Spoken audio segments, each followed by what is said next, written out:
Come to me, Exile. Let us speak of death and desire.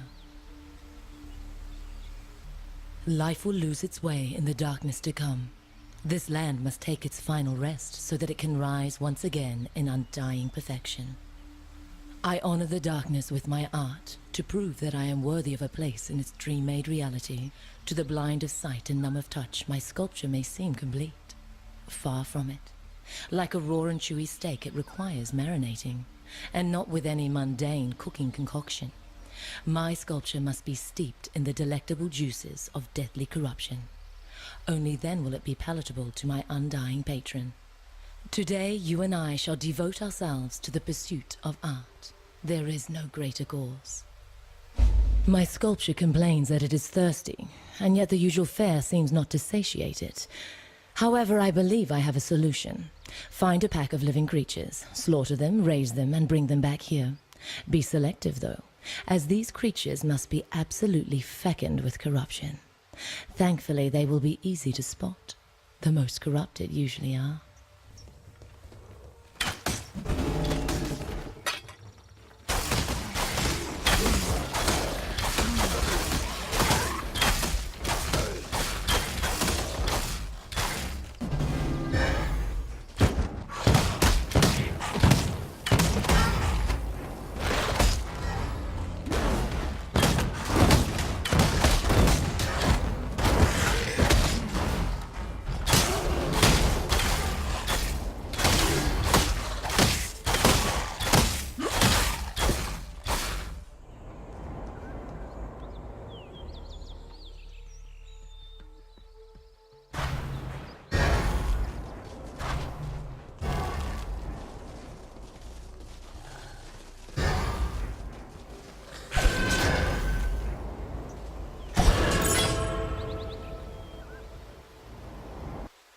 Really? You've completed my errand, Exile? Forgive my surprise, but I'm simply not used to reliability from the living. The dead are loyal beyond question, but the living, they have their own needs and lusts, fears and fancies. Easily distracted they are. I compliment you on your powers of concentration, Exile. And should you note my presence in the forest encampment, do engage me in discourse. I am sure I can make use of that keen focus of yours again.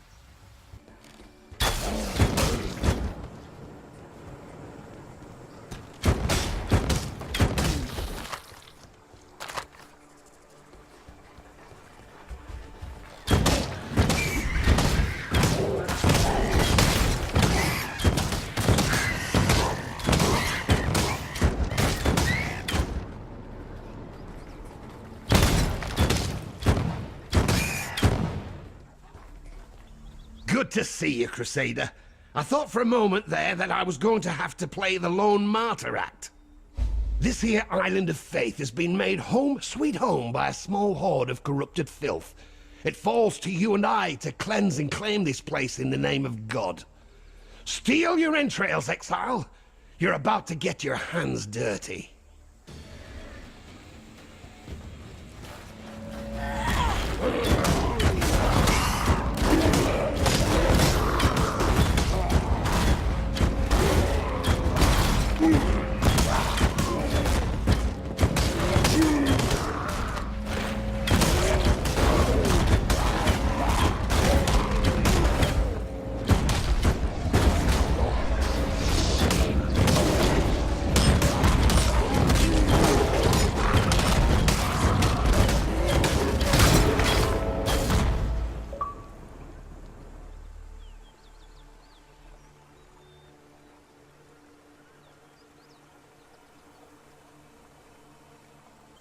Ah! That's it, Crusader. Smite the bastards like there's no tomorrow. I think God's taking a bit of a shine to you, Crusader. Come and chew the fat with me next time you're in Lion Eye's watch. I've a voice in my head telling me that you and I can do more for each other. Whether it's God's voice or not, I don't care to speculate. He's usually right, whoever he is. At the risk of sounding maudlin, life has held only disappointment for me. But death, well, we seem to understand each other. And so death is the patron of my art. I have learned much from her in the grave and quiet lands. The crafting of wand and dagger, stave and focus. Tools of nightmare that I will strive to perfect with time and experience, and that I'm willing to share with you for a price. Seek me in the wild lands, Exile. The darkness is coming, and we of like mind need to prepare. Tora produces only carcasses, not cadavers. I am an artist. I can't paint with only one color. Given time and suitable conditions, the dead walk of their own volition and Reglast. Why? The cataclysm remains, in soil and stone, water and air. Look closely, and you will see its dark hues, its corrupted radiance. Yet the seeing is the difficult part. It's why we look through the gems. Our petty living eyes are blind, yet these eternal stones, they will show us everything. Elreon is obsessed with a dream of life after death. The afterlife isn't a dream. It's just like life. You work with it as best you can. The Kalrui mollycoddle their dead as a precious mother fusses over her children. Haku is no different. That ancient gateway to the northwest. It's a peculiar thing, not of the Eternal Empire. It could be Val in origin, a culture I've seen mentioned here and there in some of the most antique of texts. It is the Val who began the use of virtue gems well before our imperial ancestors. Little else is known about them. If only I had my old museum archives, I could have given you a more tempered theory. Catarina peers back the skin and looks upon the truth in flesh and bone. If anyone has seen how deep the corruption goes, it's Catarina.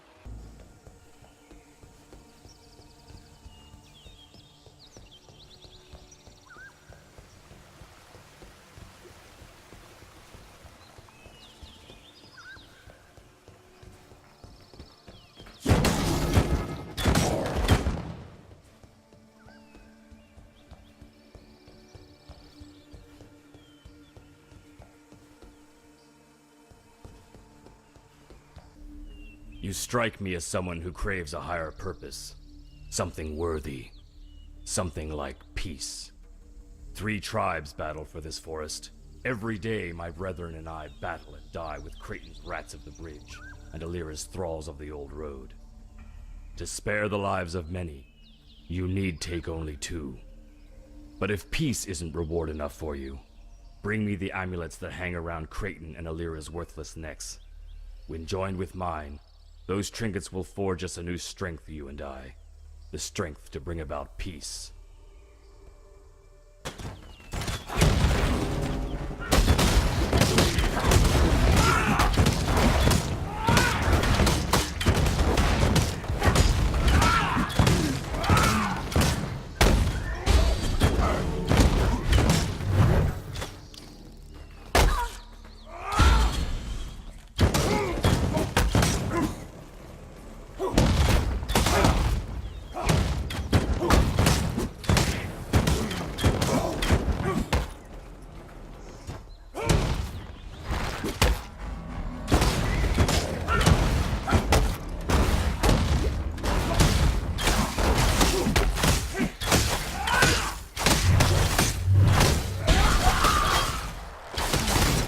Some good for once in your sorry life, bandit.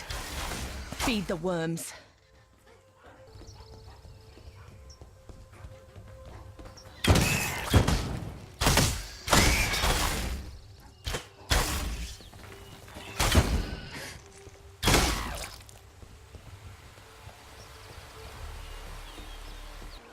The giant is no more? I wish I could say that this bodes well for us. But with Oak gone, Creighton and Alira will only grow stronger.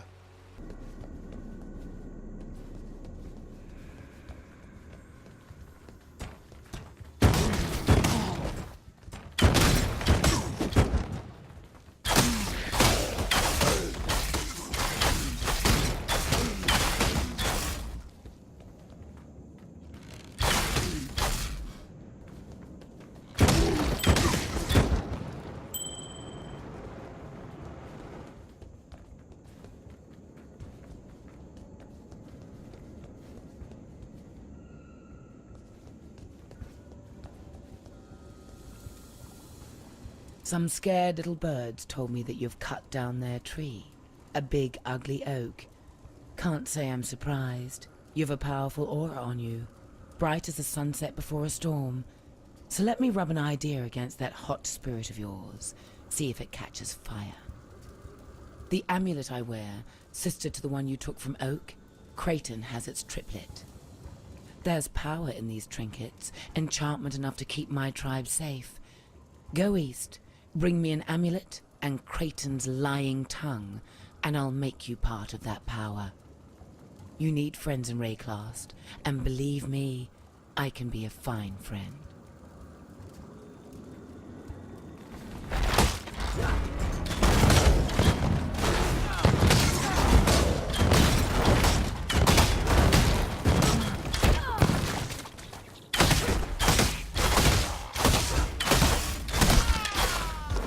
I hate to pluck a pretty flower, even a poisonous one like you.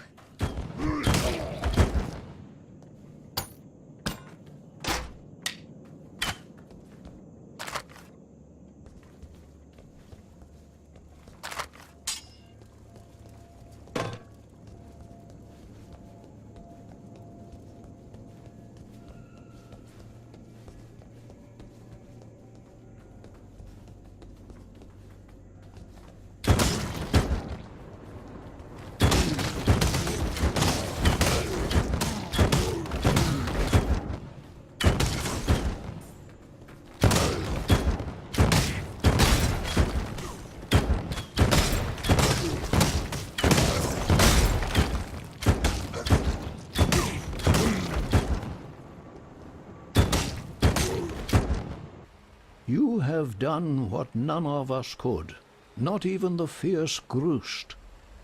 While we are grateful, we dare not sleep with both eyes shut just yet. The balance of power has gone. In overthrowing a lord and a lady, you have created a tyrant in Creighton.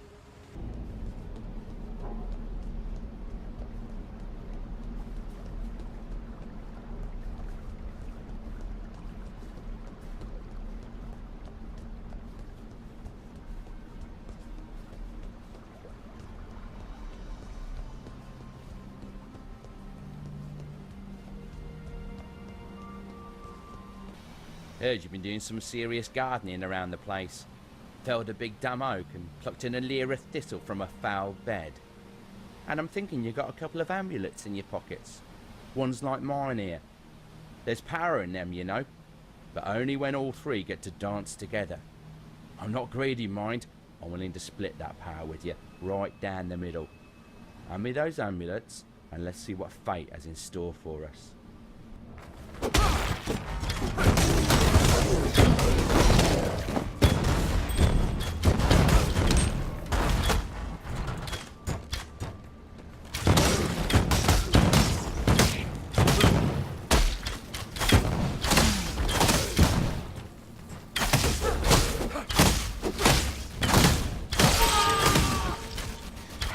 The king of rats.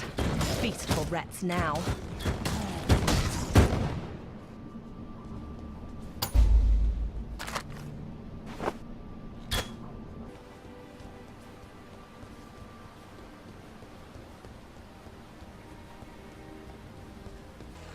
There's greatness in you.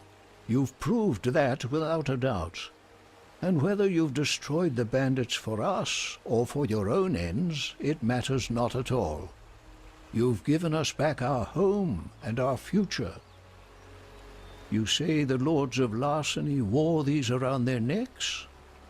These artifacts and that ancient gateway to the northwest, crafted by the same hands, I'd venture. Val hands. And it appears the brigands' trinkets could form a single whole. Give me a moment with them. I used to be good at this sort of thing. Now, this one seems to fit neatly against here, and this third one, well, it looks like it... I'm so sorry, my friend. Are you well? Yes, you are apparently intact. Remarkable, considering... For the barest moment there, you were something altogether different. I'm not afraid to admit it. a rather unnerving version of yourself.